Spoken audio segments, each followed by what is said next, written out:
This week on X-Treks, lizard fights, animal rights, baby go flying in the lights. It's the animal episode.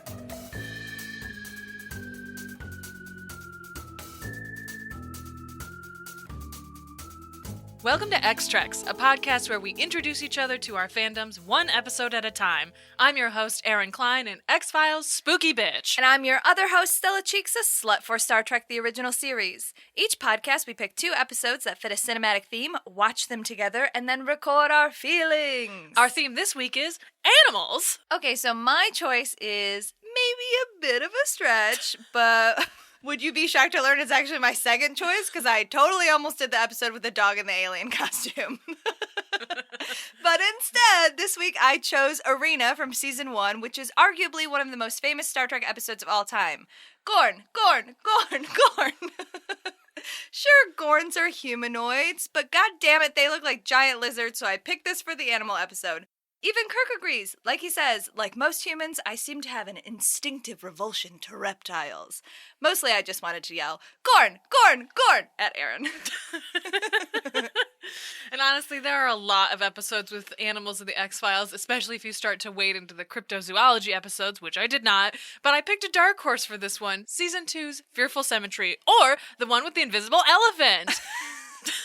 In general, I kind of forget about this episode, and it's often described as pretty forgettable, but it's also hard to find an episode that hits animals more on the head than one about eco-terrorists trying to free animals from a zoo, where they may or may not also be being rescued by alien eco-conservatives. This one's got elephants, tigers, gorillas, and it won an award for its environmental message, so we're talking about it today. Also, Mulder literally gets attacked by a gorilla. It won an award? Yes, I'll talk about it. Oh, I'm gonna get into it.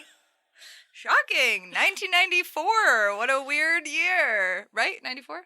Yes. Nailed it. Nailed it. All right, are you ready for Dig It In There, Mr. Spock? Always. I, for one, could use a good non-reconstituted meal. Doctor, you are a sensualist. You bet your pointed ears I am. Before we start, a quick-ish summary. The Enterprise has been invited to the Cestus 3 outpost by a commanding officer well known for his hospitality. The crew, especially known sensualist Dr. Leonard Bones McCoy, is excited for some well-needed pampering.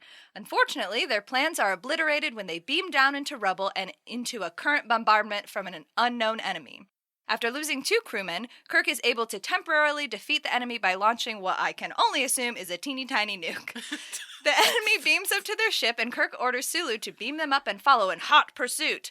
After talking to the lone survivor of Cestus 3, Kirk realizes that no message was sent to the Enterprise and that they were lured there by the enemy ship as an attempt to take out the outpost's only protection.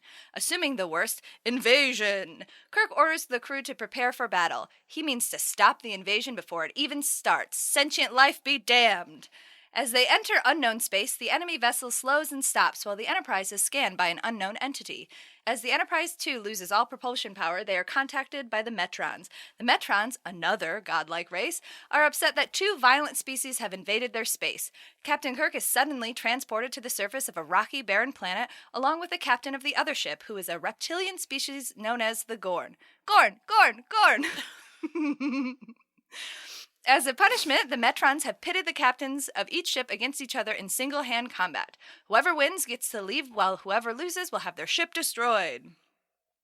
The Metrons speak to Kirk, explaining that while neither captain has communication with his ship, each has been given a vocal recording device, and he's told that the planet has numerous resources that each captain can use to defeat the other. Kirk gets his ass handed to him several times, so the Metrons believe that he is not long for this world. As an act of misguided sympathy, the Metrons allow his crew to watch what they assume to be his final actions. As the crew watch, they learn that the Gorn attacked the outpost because they viewed the Federation as invaders. Big, oh no, are we the baddies vibes here. After some rudimentary chemistry that in no way totally turns on an observing Spock, Kirk makes a bamboo gun and severely wounds the Gorn. But instead of killing him, Kirk shows him mercy. The Metrons, impressed by this gesture, allow both the Gorn ship and the Federation ship to live. After a brief tete-a-tete with a very queer-coded alien, seriously, is this like Market Days in space or what? Kirk is suddenly transported back to the Enterprise with no injuries, and the crew finds itself 500 parsecs from the Metron space with no Gorn ship in sight. Perhaps there is still hope for them after all. In a couple thousand years or so. Space laughter! Gorn! I liked this episode. I liked this episode a lot, actually. Before we started it, you were like, yeah, it's good. It's like a famous episode. It's not one of my favorites, but like, I really liked this episode. Good. I was surprised by how much I liked it. It is weird that it's like, half is on one planet where they're being bombarded, and there's this weird nuke grenade thing. It's like a little ball that you would find in like a ball pit at a Chuck E. Cheese. Or like something that floats in a pool. It's like neon blue. It's like, don't worry, they're grenades, but they're not scary. Except for that they like explode wildly. And I like how the people who are down there with Kirk are like, that's gonna be pretty close. And it's like, oh, well, it's a grenade. It can't be oh, it's a fucking nuclear missile.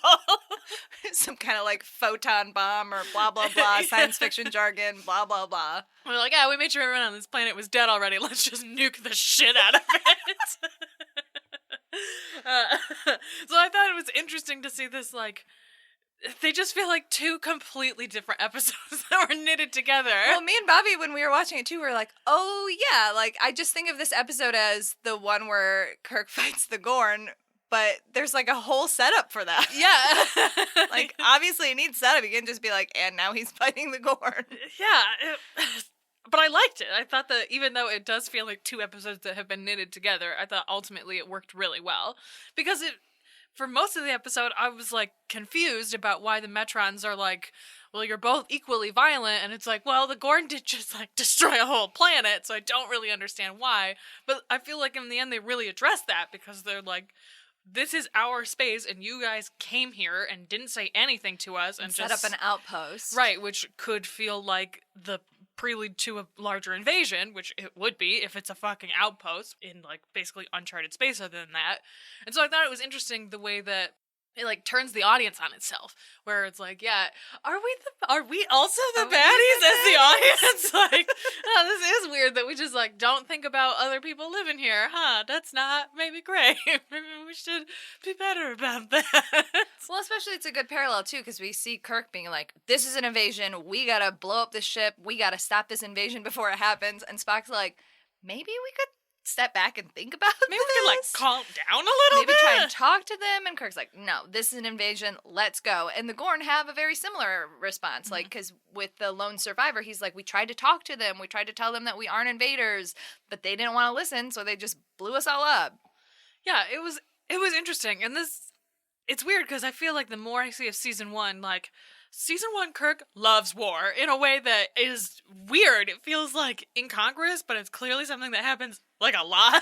But at the end of those episodes, too, it's him, like at the end of this episode, we have this whole episode where he's, like, warmongering, and then he's like, wait a minute, I don't want to fucking kill this guy. Yeah. I'm not about killing. And then he has this moment with Metron where he's like, yeah, maybe we should be more peaceful. And so it is, even though it's weird to jump to season one and be like, oh, this bitch loves war. Yeah. You do see the evolution of, like, progression of it, yeah, yeah. Kirk is a good soldier, but ultimately learns how to be a diplomat. Yeah, to be a diplomat and be like, maybe we shouldn't just stab this lizard man with diamonds or whatever. I did appreciate that, like, he does stab him just enough to get blood on the end. Like, they keep showing it the whole time, and so you know there's not, like, a weird red point on it, and so when he stabs him, it's like, oh, you did kind of stab him, though. Like, not hard enough to kill him, but you started to, yeah. You did pierce his very weird reptile flesh, which was probably not easy, like... So that's also, like, a weird juxtaposition of, like, well, I did put enough force into this to then be like, maybe I'm not into this whole killing thing. Maybe I don't like murdering people with my hands. Yeah, yes. Maybe this is a step too far. I'm willing to absolutely blow them up with a particle phaser, I'm willing to throw a rock at you from far away, but no, stabbing, too much. I have to get blood on my own clothes? I don't know if I like that. I liked the stuff with the Gorn. I obviously stare at the Gorn poster every time we record these episodes because it hangs in your house right next to the TV. Oh yeah, I guess I can post a picture of this on our Instagram and Twitter, but I have these two, because my basement is like half entertainment, half like gym, and I have these two posters that are like old-timey boxing posters, and one is Spock versus Mirror Spock, and one is Kirk versus the Gorn. So now you have context for both the posters. Now I understand both of them, but it's weird because those posters are black and white, and so I was... They're orange and... Oh, I guess the pictures are black Yeah, and the white. pictures are black and white, and so I was not expecting the Gorn to be so colorful. It was like a big shock, like, ooh, he's got disco ball eyes. He's got gemstone eyes, he's got green skin, he's got this shiny Like gold and leopard red... thing. Because in the poster, it just looks like that's his skin, that like Oh, toga yeah. thing that he's wearing. And so when he actually appeared, I was like, whoa, this is not what I was expecting. Gorn. Gorn. Yeah, I really liked this. I liked that. I realized while we were watching this too, my former podcast, Time to Party, we watched Bill and Ted's Excellent Adventure, the second one. And in that, they're watching an episode of Star Trek, and it's this episode of Star Trek. And so it was nice to be like, oh my god, I finally have a context for what this is. And like you said, I know they use that like rock face a lot, but it makes sense that they would be watching this episode, which is like very famous and is about man versus non-man, and that Bill and Ted is about man versus like machines, basically. So I really liked that. I love that the more Star Trek we watch, the more I get of these references that are used so widely in popular culture. I find that excellent. Yeah, and this one is one that's used all the time. Like, you knew the like music, the like da-da-da-da. Which will be stuck in my head for the rest of my It's life. quite I think. the earworm for a song with no lyrics. Yeah. But it's spoofed in like tons of stuff, right? Like the fighting stuff, the people Yeah. are watching it all the time. It's like an episode that even if you've never seen Star Trek, you're kind of like casually aware of it. It's generally considered to be one of the best Star Trek episodes. It's just like one of those iconic moments and iconic episodes. So yeah, cultural like Cultural influence. knowledge. Ooh. I like too that this is another Star Trek episode where there's just shiny lights that are God. I love the idea that like this is just how God races project themselves as we're just shiny bright lights because who needs corporeal forms? Not us, we're gods. Like I like that a lot. Do you like this form of this young twink? Is this not what you were expecting? Like, no, it's not. You look like a boy, a 1,500-year-old boy. Do you like my shoes? I was like, okay, everybody calm down. I love the space twink. I thought that was excellent. He has very, very hard Angel of Moroni vibes from, Mormonism. Just kind of comes down and he's like, hello, I'm here. I'm like, oh, okay, you are here. You're Like, correct. Kirk's usually like pissed when he sees a godlike alien, but I guess this one he was like, there's something about you that I relate to. I don't totally know what. Something innate about you that I'm like, do I want to have sex with you? I think maybe I do. And the angel's like, I saw you crawling around in that army ass. I got this. Oh yeah, on Cestus 3, all of the like zigzag running and jumping and crawling and Dead ass. it's a lot. This is the episode that gave William Shatner tinnitus. And Leonard Nimoy, and I think DeForest Kelley also had tinnitus. I know that William Shatner had it the worst, to the point where he is like a national tinnitus awareness spokesperson and has like been in a lot of PSAs and is like, this is how I deal with it, because those explosions on Cestus 3 were fucking real, and it's the 1960s, so nobody thought about shit, and they all stood close to it and got literal fucking lifelong tinnitus. Oh my god. I wondered, I was like, they just keep bombing this same bush like over and over and over again. Like, give them some protective earwear. Nope, it's the 1960s. They did not have protective earwear, and it made a lifelong impression. Yikes. That's not good. Other things I really loved about this, the very opening where McCoy is just flirting his ass off. It starts with Kirk and McCoy standing too close to each other. Way too close to each other. Like, hey, ooh, did we just have sex? I think we might have. Oh, are we gonna go eat a decadent meal with our friend? Ooh. Kirk's of a commanding officer. Leonard Bones McCoy putting the coy in McCoy. Honestly, Shagman, it's taken us 1.5 seasons for you to say that. He's never flirted quite so hard just out of nowhere. Because at least normally there's like context of like, oh, we've had this experience together. This was just like, we're starting this episode, bitch, I'm horny. Like, okay. Needs a break. I'm fine with that. And like Bobby said too, it's like you start this episode just like hard Kirk and Bones flirting, and then it just like comes down with Kirk's flirting super hard with... It's Kirk and so it's McKirk, and then it hits a Spones territorial with a sensualist. He tries to hold his hand at one point. I was like, whoa! And while they're watching Kirk, like, fight the Gorn, McCoy and Spock are very, like, they're combative, but not quite as combative as they get other times. They're, like, more on the same page in this one, and then it's just a straight dive into Spurk. Yeah, it's like it is a used science to save our planet and our ship, and I'm just so into it. Why are you laughing like that? You're both very funny and good at podcasting. For an episode that's about fighting a giant lizard man, it's a pretty good shippy episode. Yeah. It's McSpurk all the way. Yeah, I really enjoyed that. I thought that was fucking great. I like that I got to see a red shirt death. Red shirt death, something that's like very culturally well known for Star Trek, but doesn't really happen that Captain, much. I see. Goodbye. Oh, See, like that you're dead, I guess. I see nothing anymore because I'm full dead. So I enjoyed that. Yeah, I just really liked this. I like the costume design of both the Gorn and the fake Angel Moroni. I like that there's not like a ton of extra people in this episode either. I thought that it was interesting to see how like this is just the cast together. Although everyone has their makeup just done. It's early so season. hard. They slapped the makeup out of this one. It's like they had it spray painted onto their faces. It's Slapped. wild. Ahura looks great. The only one who doesn't look absolutely batshit insane. It's like she was the only one who knew how to say like, that's enough. That's You can enough. stop there. They were like, but you need 8 more layers. And she was like, I truly don't.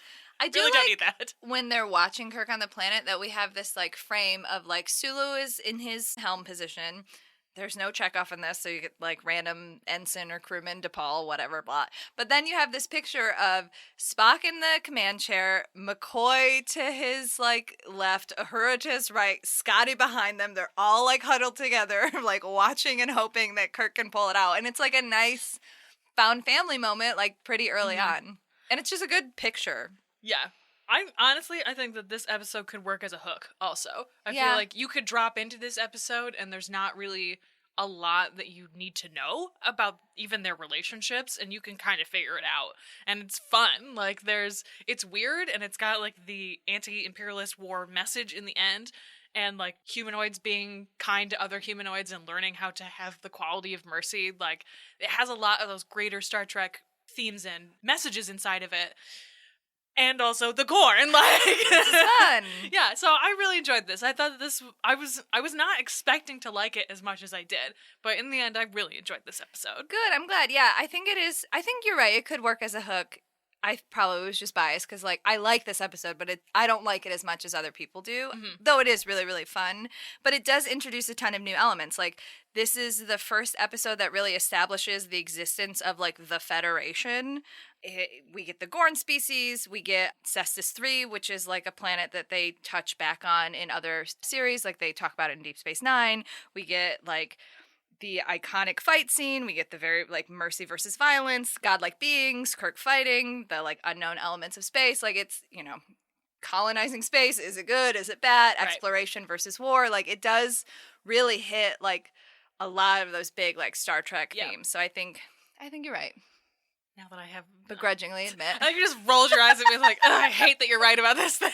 Oh, fine, whatever. Listen, I've watched enough episodes now that I can be like, this could work for this other thing. It's also kind of I don't think they ever call it that in this episode, but it's also I think probably the introduction of a universal translator. Like Kirk is talking to the recording device, which also doubles as like a universal translator because the Gorn is listening to him the whole time, and then the Gorn speaks through the universal translator or the radio or whatever, and Kirk understands it in English. So, like, that is also kind of the introduction of the idea of a universal translator, too, which is obviously very important in Star Trek. Yeah, totally. And, like, they tell them that right away. They're like, we're giving you these voice recorders so you can communicate with each other. It's like Kirk completely forgets, like, oh, that's just a lizard. There's no way he can understand me. And it's like, yeah, but that's the whole reason they gave you these fucking things. They're like, it's a recording device, and then Kirk just stopped listening. He was like, oh, okay, I love a journal. I love to talk to myself. Love it. It's my favorite fucking thing. I will talk to myself in front of a panel of others anytime, any day. That's one of my favorite, like, fiction sick tropes where, like, Kirk will have a mission log and then he'll be like, oops, too personal, delete that part.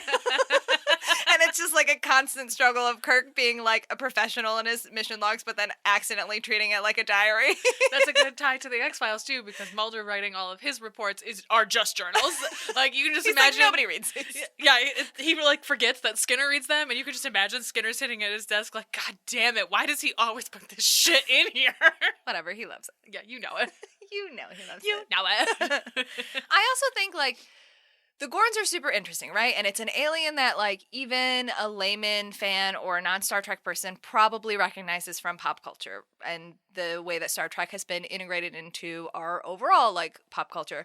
But the Gorn, for being so famous, are, like, actually not used that much. Just so weird. They're used in... I think there's like an animated series episode with them, and then they show up in Star Trek Enterprise in the Mirror Universe episodes, which is LOL, everything shows up in the Mirror Universe episodes from Enterprise. That episode has everything. For real. I think, honestly, they probably were like, this comes before TOS. We don't want to fuck up the timeline. LOL, it's the Mirror Universe. We can do whatever we want. Throw everything in the Mirror Universe. Anything you guys want to put in. Gorn, sure, whatever. Fuck it up. Let's go.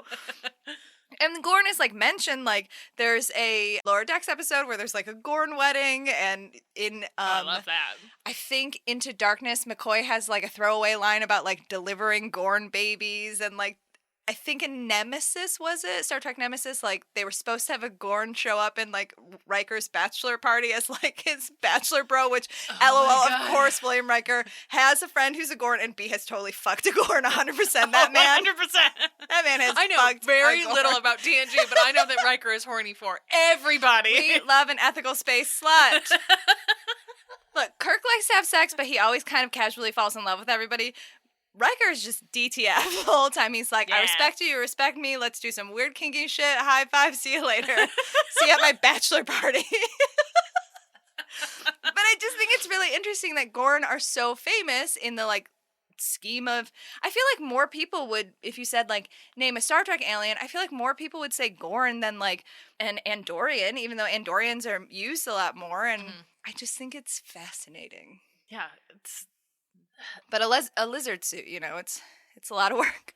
Is it more I don't work know. than some of the other weird aliens, though? Like... I guess you could just make one suit and get in it, and Yeah, then you're that's- done, instead of, like, a whole... You're right. You know what? I don't know, man. Whatever. Oh, also, you know how these episodes that we're watching have been remastered? They remastered it to look better, the starships and stuff. But another thing that they remastered, and I don't know if you noticed it, because it throws me every time, is that they made the Gorn blink. I did not notice 'Cause that. they were like, because the eyes are literally like a rhinestone. Yeah, they look like disco balls. Yeah, they're super cool, but obviously it's a fake costume. It doesn't blink. And when they were remastering it, they were like, I don't know, you want to make this lizard blink?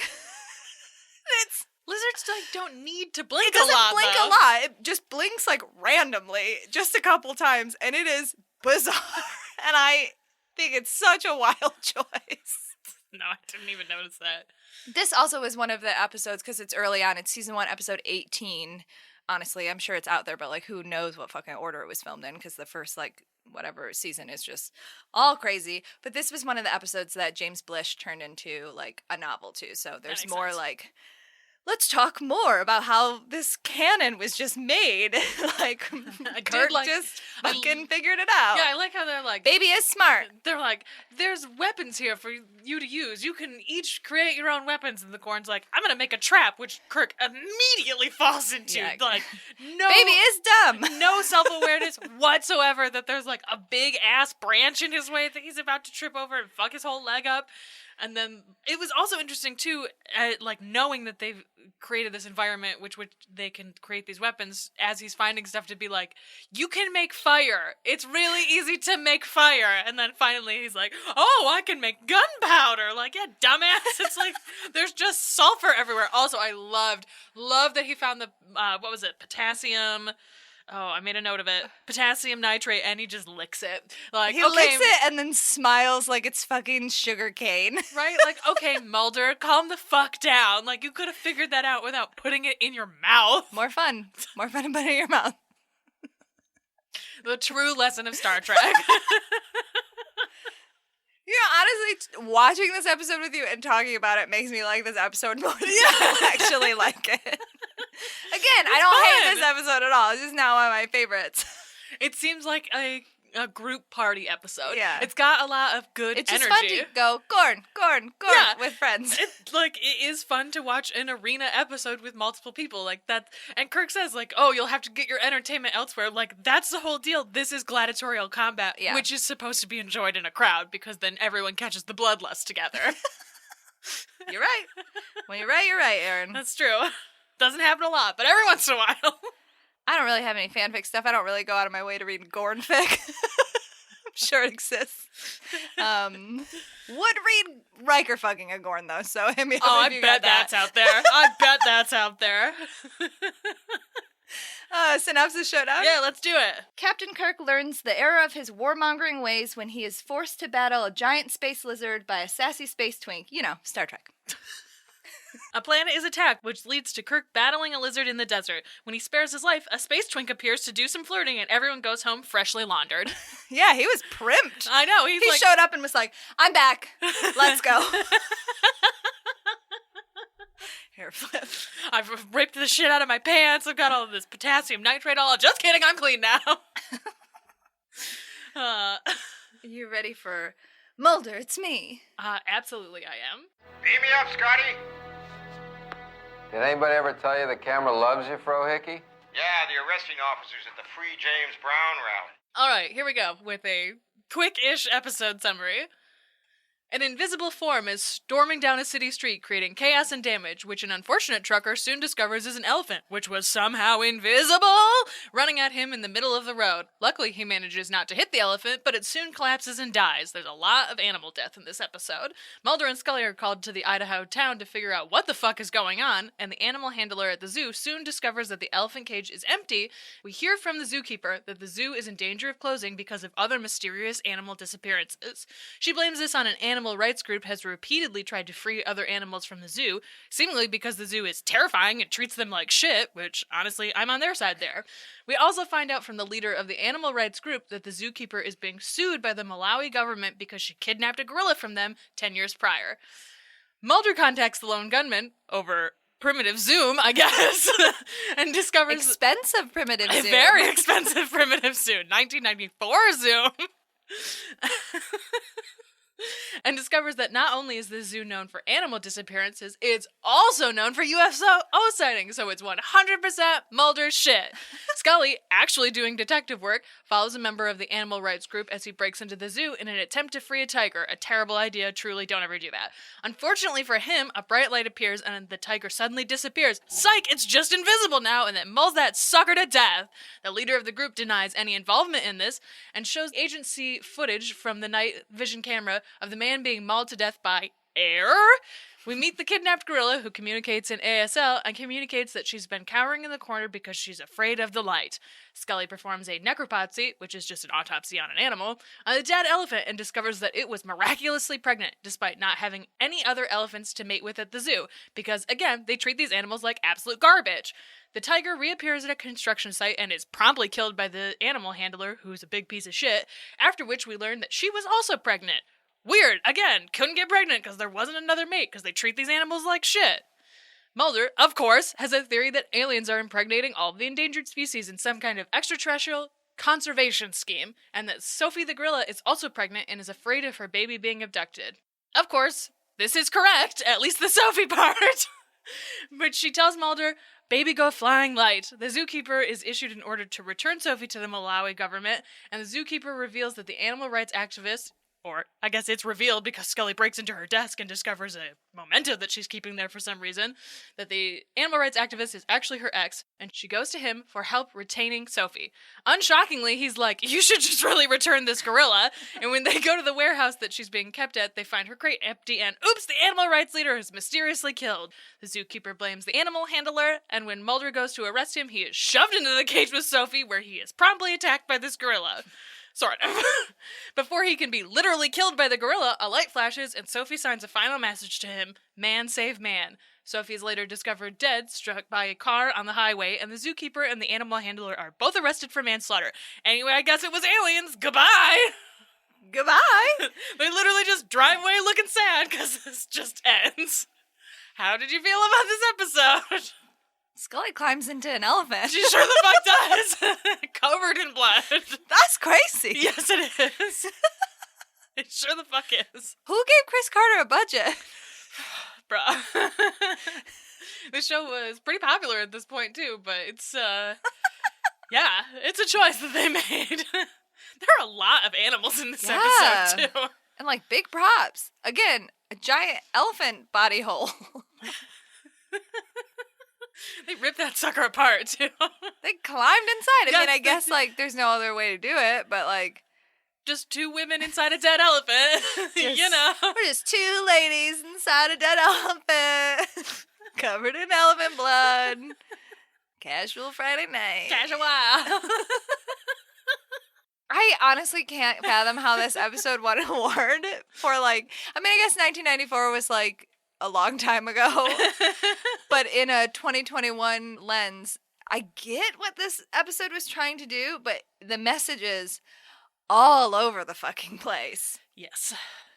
In a very different way, but a similar way. It feels like the episode we watched for This Didn't Hold Up because they were like trying to tell a story about like elderly abuse and stuff, but then it became convoluted with like rape and ghosts, but not ghosts, but also maybe like astral projection, but also like immigration and like family respect. It was just like a convoluted mess. So like not as bad as that, but this was like animal welfare, but also like bad eco-terrorists, but also like animal conservation, but also like a Noah's Ark built by an alien and like who really can make these choices for these animals and like how sentient are the animals. Like elephants have graveyards, which is true, and like Sophie's communicating with in ASL, and like I get what I was trying to do. And then Mulder's like monologue at the end, like, oh, maybe man needs to save man. It's like, yeah. I mean, especially early, like late 80s, early 90s. I mean, you just saw Star Trek, the one with the whales, like this type of animal, save the animal, like propaganda. And I use propaganda in like, I'm pro save the animals, but like it is what Not it all is. propaganda's bad. Yeah. It was very popular, but it just feels like this was a mess. Yes, Especially absolutely. the like ego.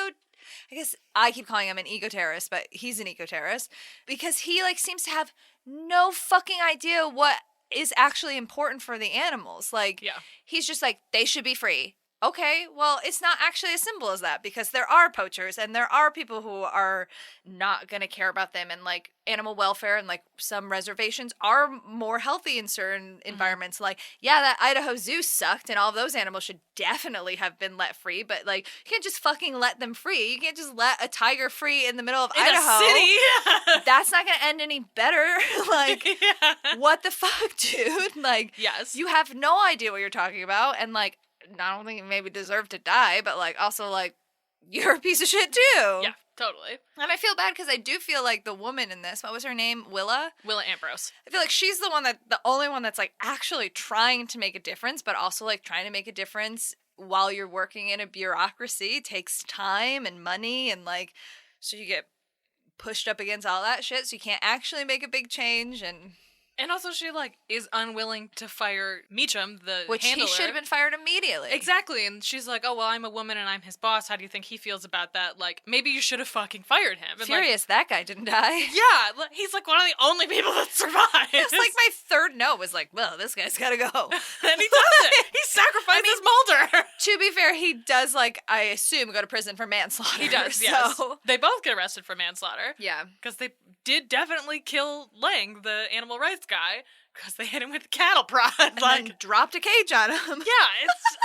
And, like, they're so concerned about, like you were saying, like, Sophie's now in this steel cage, and then they just put her in a different steel cage, and, like, okay, it's Put bigger her in, than like, the a random zoo. building. Yeah, and it's like, that's not good either, and they have such fucked up priorities, and, like, part of it with Ambrose is that she is concerned about this gorilla because she cares about it, but she does still treat it like an animal. Right. And, like, they're like, well, she's not your child. And it's like, well, she doesn't treat her like a real child. She Yeah, she treats her like doesn't. an animal that she possesses. And, like, that's what's important to her. And so I think that's part of this, like, interesting but mixed message about, like, none of these people are right. Like, Right, 100%. like, none of them are in the right about anything. the episode, you said you were like, how the fuck did this win an award? I'm just going to go into that right now. It won an EMA, which is an Environmental Media Award, which is given out by the Environmental Media Association. They've been giving them out since 1991 to the best television or film with an environmental message.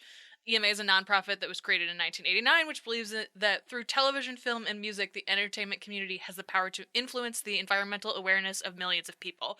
And they got this episode because, like, zoos were shitty. Yeah. And so this is... part of this episode is just showing people, like, you can't put an elephant in a cage like this and pretend like that's okay. Like, you can't have these animals alone and isolated and not even trying to mate them. Like, it's inappropriate to do that, and it's torture in the same way that poachers also torture these animals. And so I think that that's part of why they give them this message too, is because there is this, like, none of you are paying attention. Yeah, that's none fair. of you seem to really care about what happens to these animals. It's all about what reflects better on you.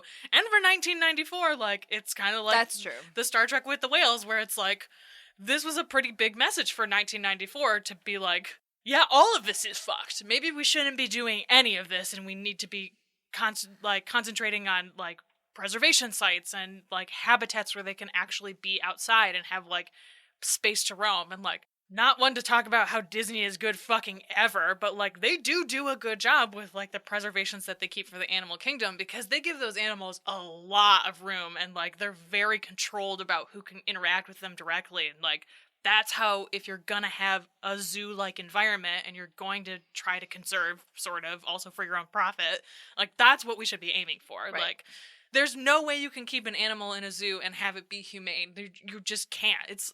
the animal rights leader says, like, it would be like you or me living in a pickle barrel. Like, it's just an inhumane thing to do, and people think because they're not humans, we don't have to care. And so I get why they won it in 1994. Yeah, that makes sense. I agree. 2021, it would probably be different. The message would probably be a little clearer, at least, about, like, here are some solutions about how you can do this.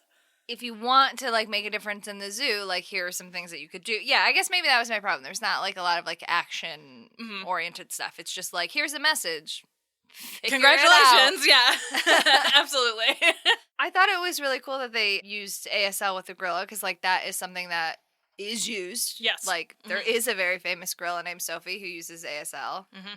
I mean, I don't know if it was, like, actual, like, phonetic or whatever, but, like, I know a decent amount of ASL, and it all seemed pretty, like, at least, you know, gorilla, you know, stuff, not, like, maybe grammatically correct, but, like, so that was cool that they, like, took the time to, like, actually use real ASL instead of just, like, I don't know, we're just move our hands around. Noises, yeah. Yeah, I agree with that. I don't think it was, like, 100% correct, but I think, like, I appreciate the effort. Yes, yeah, I would agree with that. And also, like, that's another point in their favor that, like, this is the first time many people in 1994 were introduced to the idea of a gorilla who can communicate with a human. And, with, like, 1,000 words. Yeah, like, that's real. That's a real thing that absolutely still happens. And, like, gorillas are fucking smart. Yeah. And we talked a lot, too, while we were watching it about, like, none of these people know how to handle a gorilla. They're like, I'm just gonna serve you these papers and let me just take this gorilla in the back of this cop car. Like, it's so stupid. Like, it might be a civilized and socialized gorilla, but it's still a fucking gorilla, which I think that was really important when, I don't know, it was like Mulder or Meacham or whatever that said it. But that was a good point to bring up. Like, it's still the gorilla is still an animal. Yeah. Mm-hmm. It can, like, sign to us and communicate with us, but it's still an animal. That can and we're kill us torturing dead. it. Yeah, absolutely. I love that Sophie doesn't try and kill Mulder, though, but she gets in a good bitch slap. Yeah, it's like, I'm mad at you. I'm mad, but I am, like, I understand that you're not totally the bad guy right now, but also, like, you do deserve to get a backhand. Yes, very much so. Mulder's like, I'm not here to hurt you. And she's like, oh, okay, fine. Yeah, I think this episode was interesting, and I can see why you picked it for animals. Yeah, right. Kind of. There were a lot of animals in it. Yeah, this one's real on the nose. Filming for this episode, here's some, like, Apocrypha, fan stuff, la la la. Filming for this episode faced a lot of hurdles because they used live elephants and tigers. Like, this wasn't, they didn't try and they had some, like, monkeys and tigers and shit. But those were at least just in cages and it's like, okay, we can just kind of film this. We're not necessarily having to bring this into this environment, but they did have to bring in an elephant and a tiger. Hey, at least they used the elephant in this one, unlike Star Trek, where they were like, we had an elephant, we paid for it, we didn't use it. Apparently Apparently the hardest part about filming this episode was getting an elephant because they needed to have special permits for it because they filmed in Vancouver, and they had to have special permits to pass the elephant from the United States into Vancouver because they want to make sure they're not, like, smuggling animals. Well, yeah, also it'd be real hypocritical to be like, we're filming this episode about animal, like, welfare and conservation, and also we stole an elephant. Right, we're using, like, a tortured circus elephant. Exactly. So they took time and a lot of effort to get that done. And that one of the other big hurdles was using the tiger because they had to try to keep it calm and warm because it's very cold in Vancouver, which is not the right environment for this kind of tiger also. So it's another, like, we're telling this message, but also we're, like, fucking with this animal pretty bad. That's big Hollywood vibes, though. Like, oh, this movie about homelessness is nominated for the Academy Award. It's better kick all of the homeless people out of this area so that we can filming, yes. do our award ceremony because they're not, like, they shouldn't be on film. But also, like, good for us. We made a movie about homelessness. Pat us on the That's back. classic Hollywood bullshit. Due to the anti-exploitation laws, too, several of the scenes had to be filmed in different parts of Canada because Vancouver was like, no, you can't fucking do this here. And so they, like, went over into the next part of British Columbia. Or, I'm sorry, there had been laws passed in British Columbia that prohibited the use or appearance even of large animals like elephants to protect them from being exploited by, like, circuses and shit like that. So they circumvented them by going into the next county in South Surrey where these laws were not in effect. Which, like, classic Chris Carter bullshit. It's just like, I can get around this law by going, like, 40 feet over there? Cool, I'm gonna do that. Like, Okay, it's the like, hypocrisy of Hollywood of, like, oh, we're gonna get this, like, award for being great about the way that we talk about animals, but actually the way that we use these animals, like, we literally have to skirt our way around animal cruelty or anti-animal cruelty laws. Fun facts about the elephant, whose real name is Bubbles. They said that she was fantastic to work with. The producers were initially worried that she was going to be scared of the large vehicles and, like, not want to run toward it, which that scene at the beginning is real. That's not CGI. Like, that is that elephant running towards a truck. Oh, yeah, Bubbles. And apparently they had difficulty getting the elephant away from the truck because she enjoyed running at it so much that she wouldn't stop doing it. Like, this is a blast. Yeah, she's like, they never let me run free like this. This is dope as hell. She's like, trucking along. Bubbles has been in other movies and shit, though, right? Oh, I'm almost certain. Like, Yeah. It- I feel she's a like an trained elephant elephant. named Bubbles has, like, been around in my brain before. yeah, and, like, it's a trained elephant, and Yeah. if you are trying to get around anti-exploitation laws, they need to be elephants that are humanely treated and who are raised in a way that makes that possible, and, like, you can't just pluck an elephant from anywhere, like, and they talk in the episode, too, about the, like, I can't remember what they call them, the, like, rings on the floor that they use to cage Oh, those yeah. elephants. That's a real thing that they did in circuses where they, like, Yeah. chain these elephants up and then you, like, slowly, you just put a shackle around them and you attach it to, like, a stick, and they're so conditioned not to run away that they just don't. And, like, that's real. That shit is terrible. So fucked up. I'm really glad that we as a society have moved away from that and have created laws that do not allow circuses to do that shit anymore, because it is really, really bad. And, like, elephants are crazy. Like, they are the biggest animals, land animals that we have left on this planet, and we just treat them like shit for so They're so long. sweet. And, like, they're very smart. Like, elephants can paint. Like, lots of humans can't paint. I can't It's- paint. Yeah, it's like, we as humans just disconnect so much from the idea that, like, oh, well, we're humans and we can talk in a way that we understand, so that means that we're the smartest. And, like, no, that's not necessarily true. So I like that, at least in this, they address the idea of, like, there are a lot of inhumane things that we did to these animals, and we're trying to move away from it, even if we won't fire this dude for some reason. Yeah, and we as humans think of intelligence in only one way, instead of, like, there are other ways to be Yes. intelligent. Absolutely, 100%. This was made into a novelization for the X-Files Young Reader series called Tiger Tiger. The title of this episode, Fearful Symmetry, comes from a William Blake poem, The Tiger, which was published in 1794, and it's one of the most anthologized poems in the English literary canon. It explores questions between Christian religious paradigms that were prevalent in the 18th century about God and his intention and motivation for creating both a tiger and a lamb, and, like, why, if there is this intelligent design, would you create these things that then harm each other? Which is exactly what this episode is about. Like, why would we as humans intentionally harm these things that we say are important to us? The actual poem is in my notes if you want to check it out on our Patreon, because I included it, because that's who I am as a person. But I'm just going to read the first stanza of it. Tiger, tiger, burning bright in the forests of the night, what immortal hand or eye could frame thy fearful symmetry? That's where the episode title comes from. This episode is very mixed received. People don't think it's bad necessarily, but it's almost universally described as a very forgettable episode on an automatic pilot. An invisible elephant is forgettable. But that's the thing, you remember the invisible elephant, but like, are you gonna remember any of the rest of this plot? Well, yeah, because we talked about it for like an hour and a half. Okay, fair enough. But if like you're just watching it in like a regular watch through, yeah, it's just one of those episodes that's like, oh yeah, the invisible elephant one, and like that's kind of all you remember, and then you rewatch it and you're like, oh that's right, they are kidnapped by aliens so they can give birth and take their babies for a Noah's Ark, and also this guy gets murdered by a cattle prod, and then Mulder is attacked by a gorilla. It's like, oh yeah, this is a fucking weird episode. The biggest thing that I thought, which I totally agree with, John Keegan from Critical Myth said, overall this episode felt more like a statement by the writers regarding animal rights than an actual episode of The X-Files. Which, like, yeah. Yes, totally. They threw in aliens there at the end. Yeah, they're like, make it invisible and, pregnancy stealing. That's The X-Files, right? And it's like, no, this is definitely you guys trying to win an environmental award. Like, it is a very weird episode, but it fits very well for the theme that we're going through today. All right, ready? Synopsis showdown? Sure. A scourge of invisible animals terrorizes a town. Turns out it's aliens making a statement about the deplorable conditions of this shitty Idaho zoo. Anyway, all the animals die and everyone who lives goes to jail. The end.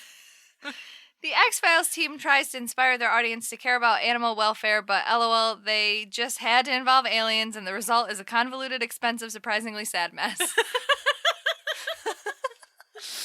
That's the X-Files. Doesn't wait till you get to the actual series finale. That's the X-Files. Ready for a Deep Throat's mission log? Let's do it. After you touched off your primitive cannon, Captain, we lost the picture the Metron was sending us.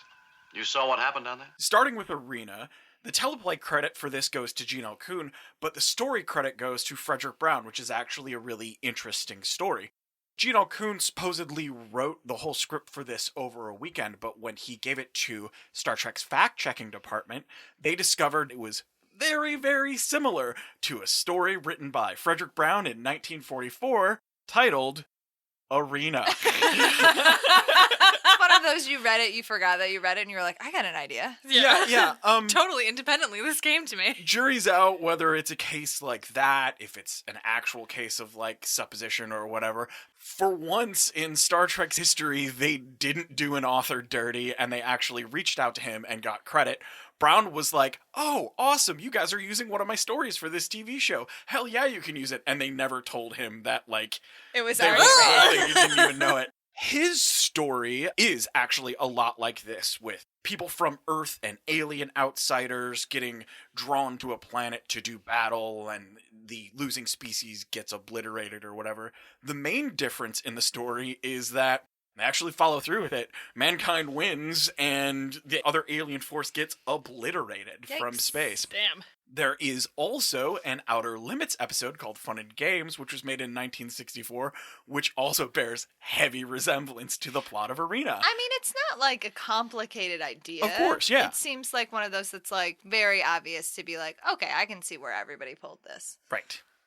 Directed by Joseph Pevney, who I believe we talked about before as the guy who directed City on the Edge of Forever, Amok Time, and Trouble with Tribbles. Pevney was known for his fast work and finished this episode, originally expected to be shot in 7 days, in 6, and got $500 as a bonus for doing so. Hell yeah. Keep up the good works, my fine sir. Capital job, sport.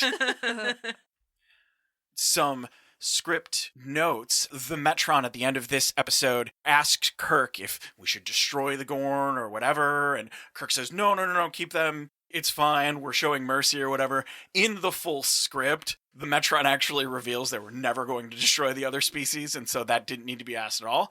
And Blish put that in the novelization instead of what ended up in this script. Well, that to me just also seems like another test. Them Yeah, being like, totally. Absolutely. Test. Oh, Yeah. no. Yeah. Oh, mercy Oh. twice? Ooh, the Oh, quality is of a mercy. god testing a human? Shocking. I mean, being a good winner is more important than being a good loser, so that makes sense. Yeah. Hua Chang designed these Gorn suits, and the clothing on the Gorn was designed by William Ware Thies, of course. There were 2 Gorn suits made, worn by individual stuntmen Bobby Clark and Gary Combs. Also, there were some close-ups of just the Gorn head, and that was worn by William Blackburn, who we've mentioned here a lot. Those 2 suits had air vents in them to keep the wearer from becoming overheated, and after production, they were put in Robert Justman's office. One was dressed up like a girl, and they were placed to scare unsuspecting visitors to his office. I love Gorn, that so Gorn, much. Gorn. I want a girl Gorn in my house. That's Hell yeah, you do. amazing. Gorn wedding! Some more expanded universe stuff in the DS9 episode Family Business. It is noted that Terran colonists were once again living on Cestus 3, kind of suggesting that the Federation and the Gorn hegemony have made peace since this episode, and we're getting along with the Gorn. Shatner recreates this fight in a parody for the 2013 Star Trek video game. And there's a Gorn attack in the video game that happens in an alternate universe. That's just, yeah. Look, That's the shit. he makes money. I think it leads to what you were talking about how iconic this episode is and noticeable this episode is, and like that Star Trek action. But it's also, yes, definitely William Shatner. Digging into some casting stuff, we'll start with those 2 stunt performers I just mentioned. Bobby Clark appears in various other episodes, at least 3 uncostumed. 38 years after introducing the race and arena, Clark, as a guest of stunt coordinator Vince Dedrick Jr., whose father was also a TOS stuntman, visited the set of Star Trek Enterprise for the recording of Mirror Darkly 2 to see the next live-action production of a Gorn in an episode. So he was there watching Gorn. his Gorn baby. I feel like we Take have to form. watch that episode sometime as like a Patreon extra, just to be like, we reference this fucking 2-parter so much. All you need to know, it's the episode of Enterprise that they just throw everything in. Yeah. And, timeline-wise, Enterprise happens before TOS, so it's not going to blow anything for you going Right. forward. That's all fine. Also, Hoshi looks hot in the episode. Oh, she looks hot all the time. That's true. Hoshi's hot. Bobby Clark also later reprises his Gorn performance in a British documentary in 2009 called Bring Back Star Trek, where they redid parts of this fight with the host of that. The other stunt performer I noticed is Gary Combs. We've already talked about him in Space Seed. He was one of the people in that iconic fight with Khan. Combs was super duper claustrophobic, and that Gorn helmet totally tipped it off, but all reports were he soldiered through it and it wasn't an issue at all. So, while Combs is usually one of Shatner's stand-ins, he couldn't do this because he was in the Gorn costume. So Shatner's stunt double for this episode was a man named Dick Dial. Yeah, Dick Dial. What's up, Dick Dial? He also played several on-screen red shirt characters and guards. As the voice of Metron, I believe this was mentioned earlier, but that's Vic Perrin. I totally nerded out over Vic when we talked about Mirror Mirror, so go back and read his long voiceover resume from that. As the voice of the Gorn is Ted Cassidy, who also appeared in person in the Star Trek episode What Little Girls Are Made Of as the looming Ruck, and provided the menacing voice of Balok in the episode The Corbinite Maneuver. We'll talk about him when we get to What Little Girls Are Made Of in Season 3, but that's Lurch from the Addams Family TV show. Oh, okay. When you see him as Ruck, you'll be like, oh yeah, that's Duh, I fucking mean, Lurch. he's recognizable. Right, exactly. As the Metron actual is an actress named Carol Shalene. She was an actress, dancer, acting coach, and casting director, and former singer who worked under that name.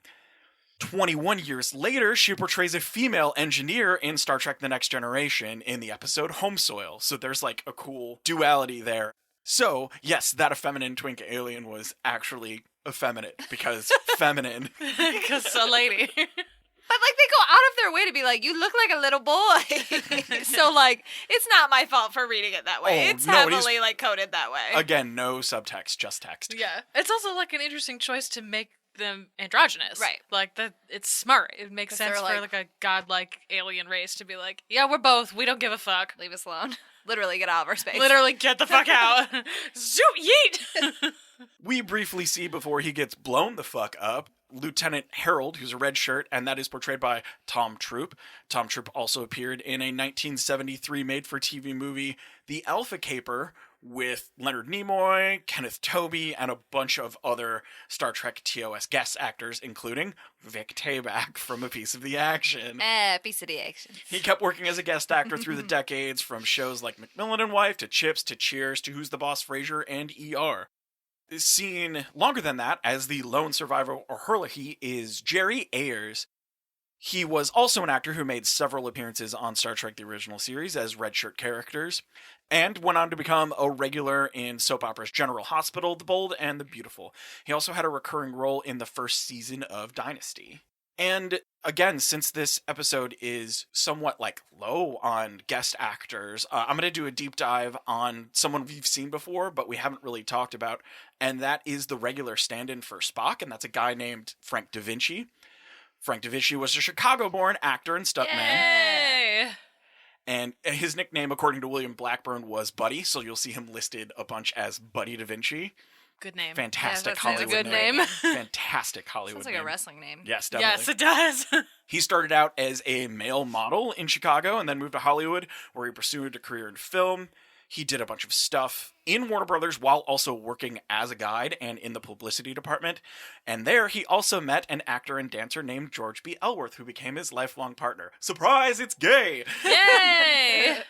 Also notably, Da Vinci was the stand-in and double for Anthony Perkins in Psycho, and that's his silhouette in the famous shower murder scene. Oh, cool. Dope. So, yeah, hidden gems and people who worked in Hollywood. That's Fucking really cool. Moving on to Fearful Symmetry. Both the writer and director of this is their first and only X-Files episode, so I'm going to talk to them for a bit. Yeah, it's, I can see why. not ununderstandable. This was written by Steve DeJarnett. In 1983, Miracle Mile, which was his script that he would go on to direct in 88, was chosen by the American Film Magazine as one of the 10 best unproduced screenplays circulating in Hollywood. That same year, he received his first screen credit as one of the writers for Strange Brew, which was the SCTV spin-off movie starring Rick Moranis and Dave Thomas, where they're those Canadian guys. Anytime you've seen two old guys doing a Canadian accent on TV, that's from that. Totally over my head. Yeah. That's fine. That's for old comedy nerds. He also directed Cherry 2000, which I remember because I was just really, really determined to work through the whole sci-fi section at Blockbuster. But if you're ever running a 80s niche sci-fi movie night, look up Cherry 2000. It's got some cool visuals in it. He also directed episodes of Alfred Hitchcock Presents, Lizzie McGuire, and ER. This was directed by James Whitmore Jr., who played Freddie Beamer in The Rockford Files and Sergeant Bernie Terwilliger in Hunter before becoming a well-worked TV director. He directed the final episodes of both Quantum Leap and Dawson's Creek. What? He, again, the span of that career. Also, 5 episodes of Buffy, a couple Angel episodes, 36 NCIS episodes, as well as 2 episodes of Enterprise. Moving on to more production stuff. As Erin mentioned, a live tiger was used in this episode and needed special care because you fucking brought a tiger to Canada. To fucking Canada. There are no accounts of someone trying to legit fight the tiger like Shatner did. Thank God. I was going to bring it up, but I was like, him. I would watch David Duchovny fight a tiger. David Duchovny seems like someone dumb enough to fight a tiger also. Yeah, that's why I'd watch it. I only want to watch dummies fight tigers. Fair enough. Pretty dummies. Doing the fantastic gorilla effects makeup in this episode is a guy named Rick Baker, who also, not surprisingly, did it for the Planet of the Apes reboots. Also did makeup work on the Men in Black movies, X-Men The Last Stand, probably for Beast, the Harry and the Hendersons TV show, and making Ron Perlman into the Beast in the Beauty and the Beast television series, as well as working on the first 2 Star Wars movies. You want to look like a gorilla? I got a guy. Some lore fan stuff. This is always pointed out by Gillian Anderson as that elephant autopsy scene being one of her favorite in the whole Yeah, she series. has to climb It's inside of an elephant. Climbs a ladder down into an elephant She's corpse, tiny. right? Elephants are big. And I like how in that scene too, she's like, this is really far out of my job description. Anyway, into this elephant. Moving on to some casting stuff, doing some research, because of course Hollywood is horrible to animals, I can't find a full resume for Bubbles the elephant. Oh. However, there is an elephant named Bubbles, not sure it's the same one, that also worked in the Ace Ventura movies, Dr. Dolittle with Eddie Murphy, and also appearing in a Janet Jackson music video. I think the timeline lines up for I was all gonna of those. say Yeah. I would be surprised if there's a different Bubbles who's trained to be on camera all in that same That's what time I'm telling period. you. Bubbles, the acting elephant, is in my brain. If it is the same Bubbles, that elephant then got to retire and live in Myrtle Beach. Oh, dope. Good for Bubbles. What a beautiful place to retire. Some fun notes about the two janitor characters that we meet early on. The younger one is played by Alfonso Quijada, who also plays a janitor character in X2, the one that Mystique uses to escape. Oh, I remember that. He also has a good list of guest appearances in film and TV, including episodes of Highlander and guest spots in The Lone Gunman as well, but is most known for being an award-winning Spanish-language film producer. As the older janitor, that is Leno Britos, who we will meet later in this because he goes on to play the syndicate operative, Louis Cardinal, who is one of Krychek's buddies. Oh, okay. We see him again in The Blessing Way, Paperclip, Piper Maru, and Apocrypha. And he, along with Krychek, is the one who kills... Major spoilers for the story of X-Files. I don't know if you want to earmuff or whatever. I don't care about Don't care. spoilers. I've never cared about spoilers. He and Krychek killed Scully's sister Yeah. together. They're the worst assassins in the world. Yep. Truly. He also has guest appearances on MacGyver, Outer Limits, and can recently be seen in Filth City and American Gods. That truck driver who we see driving towards Bubbles the elephant, Oh. his name is Tom Glass, and he's actually a huge stunt truck driver in Hollywood. I mean, that makes sense. You don't want to just throw anyone in a fucking truck and drive it at an elephant. Like, that would be really dangerous. His credits include stunt driving in Cannonball Run, Stephen King's cocaine-fueled evil car movie Maximum Overdrive, Stop or My Mom Will Shoot, Naked Gun 33 1/3, Happy Gilmore, The Long Kiss Goodnight, Rush Hour 2, Blade Trinity, Death Race, Stranger Things, and so many more. So he's like a famous sought-after What a stunt cool truck driver. niche. That's such a, like, it also, again, like, makes a lot of sense. You don't just want to throw anybody into a truck. Those things are dangerous and hard Big, to yeah. maneuver. You also don't want to, I guess, just throw anybody in a cage with an invisible tiger, because the guy listed as Redhead Kid, and he doesn't have red hair. Oh, he it's has that blonde hair. Yeah, bleached Yeah. blonde. That is Garvin Cross, who is also a huge stunt person and coordinator. He actually won a Leo Award for stunt coordinating, and is also a precision stunt driver for commercials. His credits include SG-1, Catch Me If You Can, Shanghai Noon, several episodes of Taken, iRobot, Blade Trinity, Watchmen, Inception, Revenant, Deadpool 2, and Sonic the Hedgehog. We also see Charles Andre as Ray Floyd, who is also a stunt person and stunt coordinator. Jumanji, Lake Placid, Shanghai Noon, Da Vinci's Inquest, X2, Scooby-Doo 2, and comes back to work on the I Want to Believe movie as well. That makes sense. There are some pretty big fucking stunts in that movie. We see Lance Guest as Kyle Lang. He has guest appearances in the Star Wars Holiday Special, The Blob, Dallas, and Chicago Hope. In that amazingly done ape costume is Jodie St. Michaels, who was a mime artist in Gorillas in the Mist, a couple of dinosaurs on Dinosaurs, the Beast in Hellraiser Bloodlines, a gorilla suit performer in George of the Jungle, a centaur in Monkey Bone. You need someone to act like a gorilla? We got a guy for that too. It holds up pretty well, It really too. does. Like, for a while, I was like, is that an actual gorilla? And then, like, obviously the close-ups you can see a lot The more. human But, like, eyes. it was really good. Yeah, and, like, it's effective, too, to have the human eyes. Cause, Well, like, and gorillas do have very expressive human-like eyes, so Yes. it's not, like, a huge stretch. right, exactly. But to be able to direct a Right, gorilla right, to, right. like, look worried, like, doesn't work as well. Yeah. We've also already bent our asses backwards getting a tiger and an elephant into Right. Canada. We're not going to be able to do that for a gorilla either. No. That is Jack Rader as the reprehensible Ed Meacham. He has a solid resume with both guest and return appearances on shows like Lou Grant, St. Elsewhere, movies like Halloween 2, The Last Starfighter, also credits on Knots Landing and Life Goes On, and Jag and NYPD Blue after. However, he's also a stage actor, most known for being Johnny Cash in the $1 Million Quartet from its inception through most of its initial run in the United States from 2008 to 2012. Even on the tour? Yeah. I definitely saw him then, because I saw... Oh, wow. In college, I took a class where we went and saw plays, and that was one of the ones we saw. He has that look. I can see how he, as a stage actor, could play him. Yeah, he didn't go to any of the overseas shows in that time, but any of the ones that were in the United States, that was him as Johnny Cash. Yeah, It's wild. Seen that guy What a live. small world. He made a bunch of dads happy, too. Like, and that brings us to Jane Atkinson, who played Willa Ambrose. You've definitely seen her elsewhere. A Year in the Life, both Free Willy movies, Parenthood, The Village. She was Karen Hayes on 24.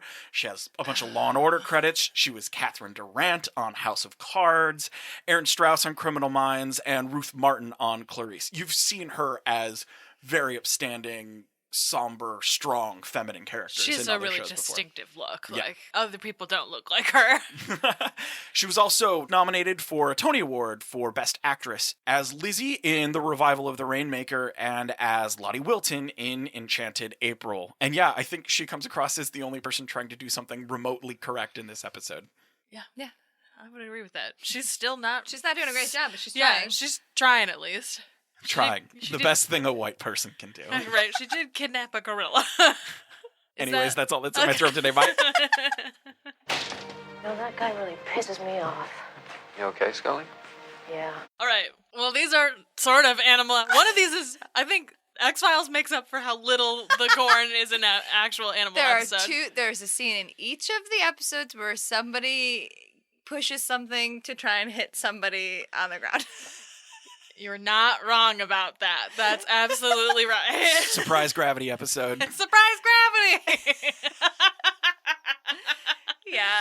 Mine's a stretch. She's so totally Well, I mean, they connect in the sense that, like, one of them is grappling with the idea that, like, we as humans are repulsed instinctively by these animals, and then the other one is about, like, grappling with wanting to help and be connected with animals while still treating them in an inhumane way as well. So I think that they do actually tie together in that sense, because it's about humans grappling with the way that they react to animals. Thank you. I really pulled that one together. A+. Good at podcasting. If I was a teacher and I was reading that paper, I would be like, and I would definitely at least give you a B+ for that. I'd be like, Cool. It doesn't totally work, but I see the stretch and I appreciate the pull. That's a passing grade. I'll take it. So, casual fan questionnaire. As a casual fan, would you recommend this episode to a newbie? Totally. I said before, I think it could work as the hook. Like, you could watch this with literally no context to Star Trek, and I think you'd still enjoy it. Yeah.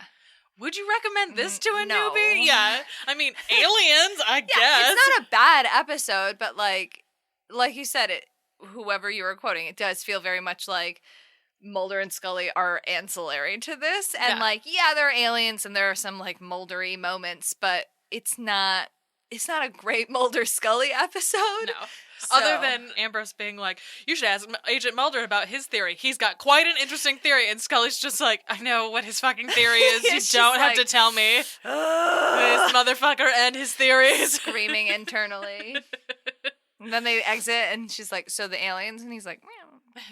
It could be Scully. What do you want from me? She's like, "God You damn know what it." I'm about. I do love proving you wrong. I wasn't wrong. It was aliens. That's why they're silently riding in the car I together know. at the end. She's like, I refuse to acknowledge that it was aliens. Fuck you. What is a scene or moment from this episode that you won't forget? I will never forget the beginning of Coy McCoy being like, woo! Ready to go get pinballed, motherfucker! Everything in this episode, one of the most iconic episodes, you're like, oh, this horny old man. I will Horny old man. never forget. I will never, ever forget it. I mean, obviously, I'll never forget, like, the Gorn fight either, but, Yeah. like, that's the whole episode, too, so it's, or half of the episode, so I feel like that's a little too vague to pull in, but I will remember that moment forever. Sensualists, Dr. McCoy. And what scene or moment will you remember from this? Scully getting inside of a dead elephant. Are you kidding me?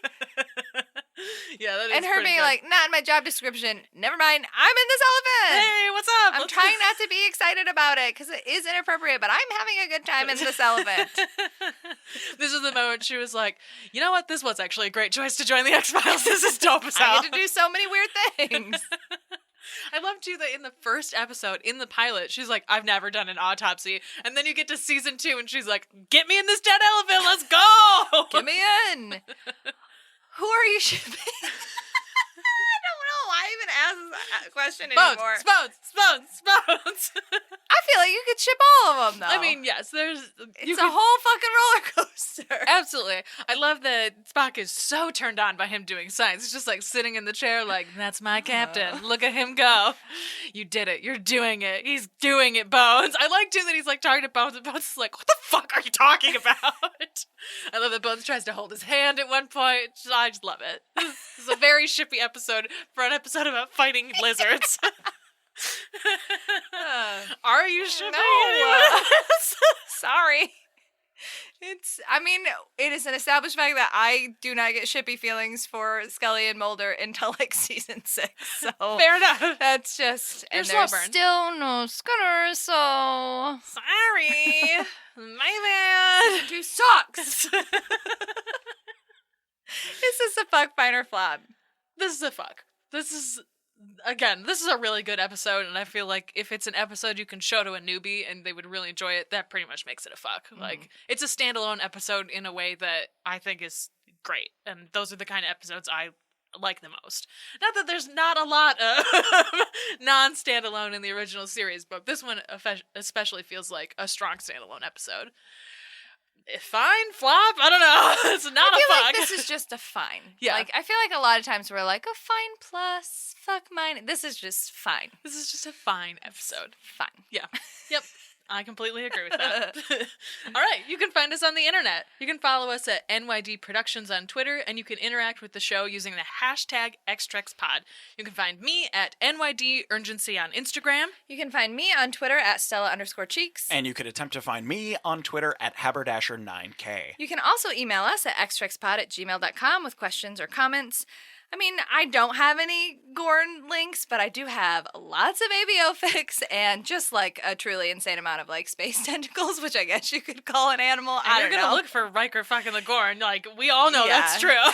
We got it. What did we say it was? Rycorn? Rycorn? Yeah.